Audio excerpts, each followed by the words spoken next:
I'm back, Rhodes for the Matrixx and Rhodes show, and I'm sure all these new subscribers that came in from the Woman King are like, who in the hell is this cracker all of a sudden? I'm the Rhodes in the Matrixx and Rhodes show.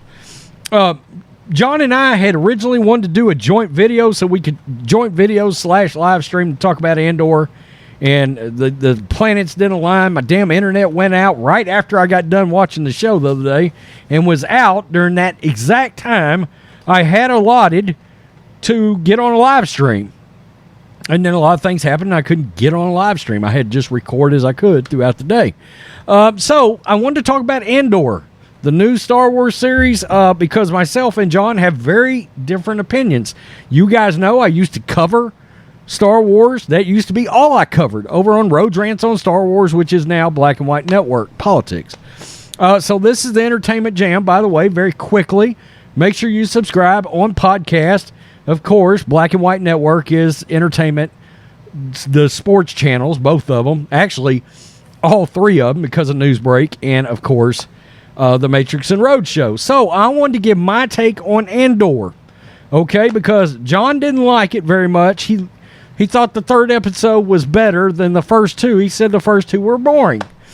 And you know me, guys, I can't stand Disney. I hate Disney, but I'm always fair. I am. If there's something that I like, you know, or if a blind squirrel finds a nut scenario, I'm going to give them credit, right? So, look, I'm going to be fair on this, but I'll tell you right now, I really like this show a lot, okay?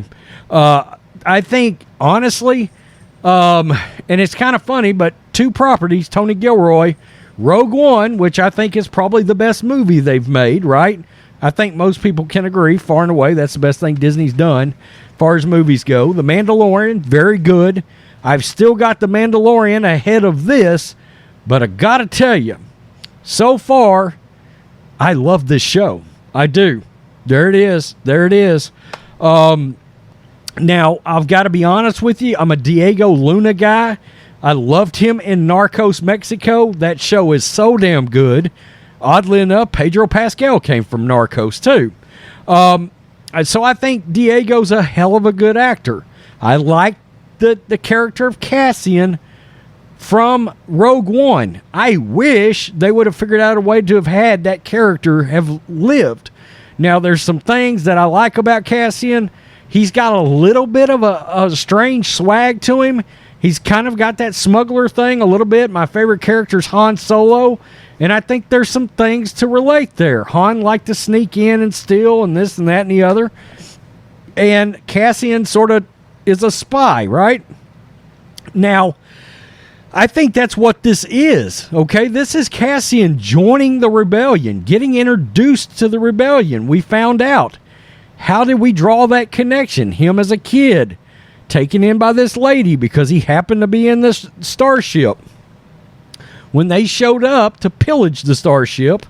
And then, of course, he's with this lady, and he goes into a bar to Imperial, I guess, officers of some kind. And don't ask me why they don't have the actual Empire look going on. And I think a lot of the negativity we're seeing around this show right now is due to the fact that, holy crap, we didn't see a Stormtrooper, we didn't see a Clone Trooper, we didn't see a TIE Fighter, we didn't see an X-Wing, although I saw a Y-Wing and an A-Wing sitting in a parking lot or a garage or something at some point. I saw that. And it's just a brief scene. Somebody was working out there, mechanic kind of guy. It was a very slow burn of the first 3 episodes. It was. And I can see, if you're looking for more action and all that, how you might not have liked this. Okay? I love good television series. Okay? I've got The Shield as my favorite one of all time. That's the FX cop show. The Sopranos is number 2 for me. Breaking Bad's very good. Game of Thrones, well, outside of that last season, is good. I haven't gotten into the new one yet too much. I've only watched 1 episode. Cobra Kai is freaking great. But this is a very slow burn. We've got a lot of character building going on. figure out where is everybody coming from, what is the tie-in here, what is the tie-in there. Stellan Skarsgård is in it. My God, he's a great actor. He's such a good actor, and we got to see him and Diego sort of go at it a little bit on screen, back and forth. I kind of like the Lord of the Flies thing with Cassian being younger. Matrixx didn't like the music. I really loved the music. But I knew as I was watching this show the whole time, I said, man, this is going to be a love or hate show for Star Wars fans. Okay? And it's weird because the reaction that I'm seeing is, whoa, this is the best Star Wars series we've gotten. Or, whoa, this doesn't feel like Star Wars. Now, to me, it does feel, it's very different, but it does still feel like Star Wars to me, okay? Unlike Rian Johnson that said, oh, I'm going to make something very different. And even though there was a lot of familiar ships and characters and all that in The Last Jedi, it didn't feel like Star Wars. Okay, to me, this feels much more like Star Wars than something like The Last Jedi, right? Rogue One was different, okay? And we didn't get the Star Wars music in that very much, okay? It had a... Now, I didn't love the music in Rogue One, to be honest with you, but I like the music in this. It's different. So it's kind of weird how that is. It's a slow progressing series. There's a lot of building going on.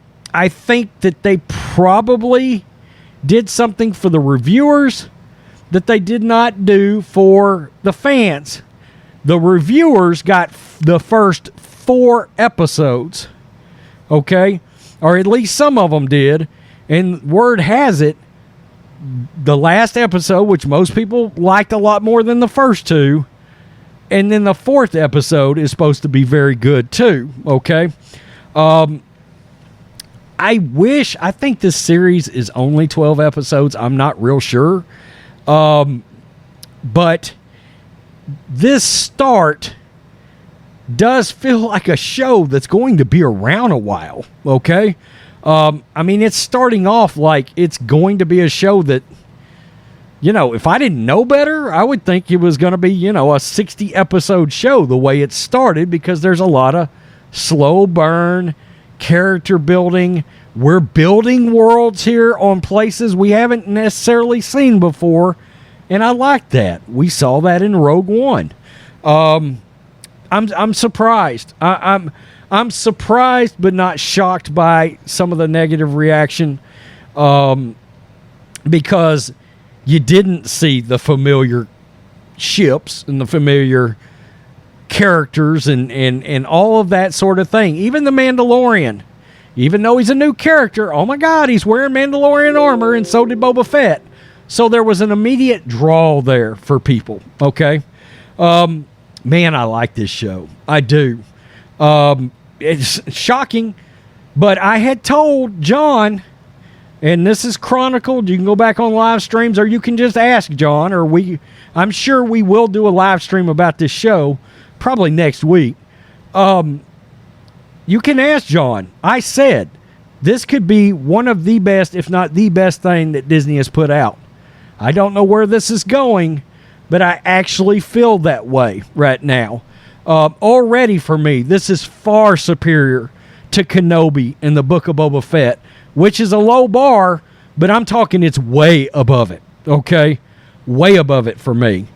You know, I like the caretaker lady or whatever she was that took in Cassian. And look, you can blatantly see Stellan has got something to do with the rebellion. I'm sure Saul Guerrero is right around him somewhere, okay, which is, I think, where we're headed. Saul Guerrero, Mon Mothma, we're drawing lines right now. We're taking steps to those characters, okay, because we can tell, as of right now, it seems like Cassian's never met these people. Okay, he's never met these people. He stole from the Empire. He doesn't like the Empire, it looks like. So he's stealing from them. He's sneaking around. He's getting parts. He's selling them. You know what's funny? This is turning out to be what I kind of felt like I wanted out of Solo, a Star Wars story. Like literally just pop out Cassian and drop in Han and show Han as a kid on Corellia and sort of built around Han's character in this until the time he comes in contact with the Imperials and joins. And this just tells you, I think Solo might have been a much better situation had they made it a series and took their time and had the right writers. So, you know, I can't stand Disney. I can't. I hate Disney. But if they put out a good product and I watch it and I want to be objective, I got to tell you I like it. I do. Gave the first 2 episodes 8 out of 10. Gave the last episode a 9 out of 10. This series could... Look, I love The Mandalorian. I do. I think it is the one standalone product. The only thing that Disney has gave us that is fantastic at this point. But this has the potential... And look, I love the bounty hunters, and that's my jam and all that. But after what happened with Boba Fett and Kenobi, I told John, I said, Obi-Wan Kenobi show should have been a slam dunk. It's like the easiest thing to make. A Boba Fett show was a slam dunk for Disney. The easiest show to make. I mean, they could have done an episodic, old school television show with Boba Fett where he's literally going after the bounty of the week. And just let him be badass and have a backstory in the background like they do now on quality shows. Because even The Sopranos, it was sort of like one of the gold standards. Every week was a different thing that Tony was dealing with, but in the background there was one main theme that was carrying the whole season. We remember that with the first season. Something's not right. Big Pussy is working for, is working for the feds. Or so he suspected. It ended up being somebody else, and Puss was still working for the feds. And he didn't remember it, right? Or he didn't know it, but we knew it. We ended up finding out in the beginning of season 2. I'm starting The Sopranos over again for the first time in years. Same kind of thing. People don't forget, The Sopranos started. I watched the first couple of episodes when I restarted it, and I was like, you forget how slow this show that ended up being one of the greatest shows ever started. Okay, it started slow. This is a very slow building show, and it's very different for Star Wars. Not, Rian Johnson different, but hey, different good so far, okay? Not everything's so familiar. Those Imperial guys look a little different. Guy, I think, dropped his shit on us or something like that. Woman, oh crap, I think sex is a thing, but it wasn't a thing to the point that my son couldn't watch the show. We just saw her sitting on a bed. Well, it was pretty obvious there was something going on between her and this dude anyway. That bothered John. It didn't bother me. And this is an adult Star Wars show, which is something I was hoping Disney was giving us. I mean, Disney has turned into such a wreck everywhere.